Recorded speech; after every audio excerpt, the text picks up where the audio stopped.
CNN заявляет, что дипмиссия США в Афганистане заплатила за уничтожение секретных документов.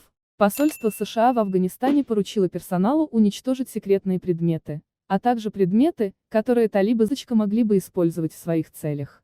Об этом сообщает CNN со ссылкой на дипломатический источник. В статье отмечается, что такое решение связано с приближением талибов к столице. Согласно источнику, Кабул, вероятно, будет находиться в осаде в течение недели. Источник также охарактеризовал ситуацию в городе как крайне напряженную, добавив, что планы дипмиссии постоянно меняются. 13 августа РИА Новости сообщила о приближении талибов к столице Афганистана Кабулу. Сообщается, что боевики находятся в 50 километрах от столицы.